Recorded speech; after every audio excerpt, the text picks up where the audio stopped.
Sir एक और सवाल ये है कि सर ग्रेजुएशन को लेके, सर जैसे कि मैंने जितने भी टॉपर्स देखे हैं तो सर उन्होंने एमटेक मतलब बड़े बड़े कॉलेजेस से किया है। अब छोड़िए ना उन सबको। सर सर ठीक है लेकिन। आप देखिए मनोज शर्मा को। जी सर।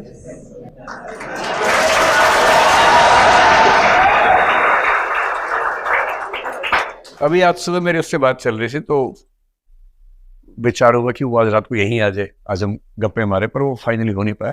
कभी आपको मिलवाएंगे, ऐसे लोगों से मिलवाएंगे। क्या होता है कि देखिए, आप यूपीएससी की बात कर रही सर है, एमपीपीएससी। एमपीपीएससी की बात कर रही है। एमपीपीएससी तो कोई एग्जाम ही नहीं है, वो तो बहुत ही आसान होता है।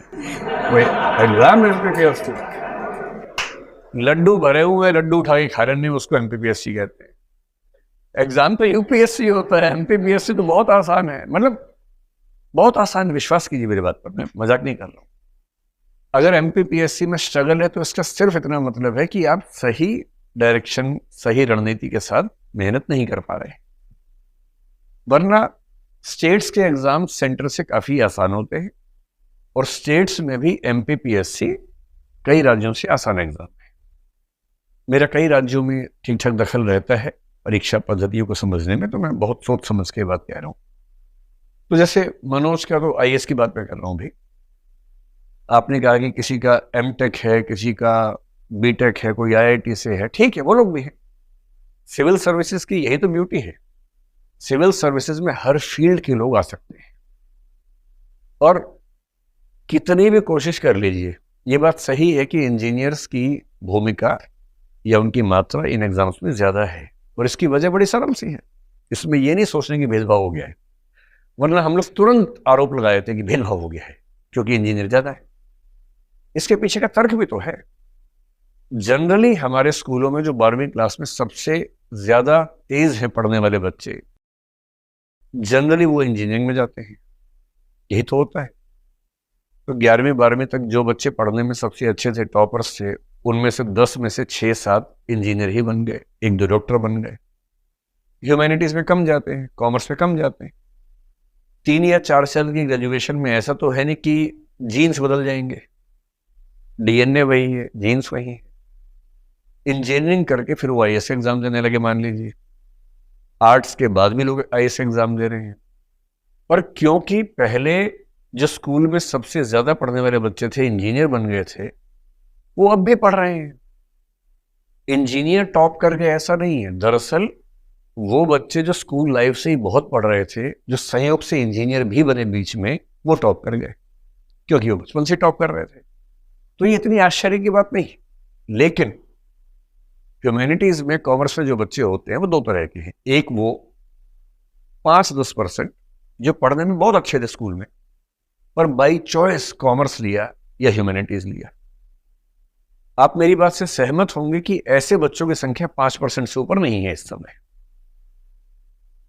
बाकी जो बच्चे ह्यूमैनिटीज लेते हैं, अधिकांश इसलिए कि या तो उनके नंबर कम थे, या उनको मैथमेटिक्स में, साइंस में दिक्कत हो रही है, नहीं उतना मजा आ रहा समझने में, दुविधा होती है। तो उन्हें किसी ने बताया कि ज्यादा आसान पड़ता है, आर्ट्स कर लो, बीए कर लो, आसानी से हो जाएगा। उनको ग्रेजुएशन करना है तो बीए में एडमिशन ले लिया। तो ह्यूमैनिटीज में ज्यादा बच्चे वो आए जो आसानी के लिए आए, और कुछ शौक से आए। पर एक ऐसा वर्ग है जिसने बीए इसलिए लिया था कि आसान है, क्योंकि वो नहीं संभाल पा रहा साइंस, लेकिन ग्रेजुएशन करते करते उसको पढ़ने लिखने में मजा आने लगा, सीरियस हो गया। जब सीरियस हो गया तो उसको सुख मिलने लगा ज्ञान में, और वो ग्रेजुएशन या पोस्ट ग्रेजुएशन करते करते अपने बौद्धिक स्तर पर उसी लेवल पे आ गया जिस पे कोई इंजीनियर था। अब ये भी एग्जाम दे रहा है, अब तो बराबरी की टक्कर है उसके बाद। और मैं हर साल देखता हूं कि बहुत सारे ऐसे लोग सिलेक्ट हो रहे हैं जो शुद्ध ह्यूमैनिटीज के हैं, सिंपल बीए किया हुआ है, कोई ऐसी ठोस बैकग्राउंड नहीं है।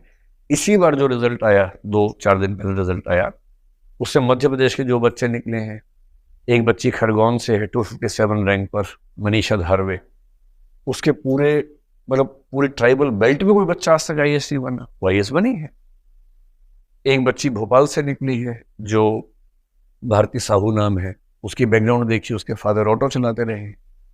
तो ऐसा थोड़ा है, इस एग्जाम की यही तो ब्यूटी है कि इसमें आईआईटी के टॉपर्स भी आएंगे, और इसमें 12वीं फेल होकर ग्रेजुएशन करके जो बने हैं वो ही आएंगे, हर तरह के लोग आएंगे। असली बात सिर्फ इतनी है कि एग्जाम के लिए आपने कितनी ईमानदारी से मेहनत की, और यदि वो आपने 1.5-2 साल 2.5 साल ठीक से ताकत लगाई है, अपनी स्ट्रेटेजी के साथ लगाई है, तो ये एग्जाम ऐसा नहीं है कि ना हो। मैं बहुत खुल के ये बात कह रहा हूँ, इसलिए नहीं कि आप मोटिवेट होकर इस एग्जाम की तैयारी करें, आप तो पहले से कर ही रही हैं।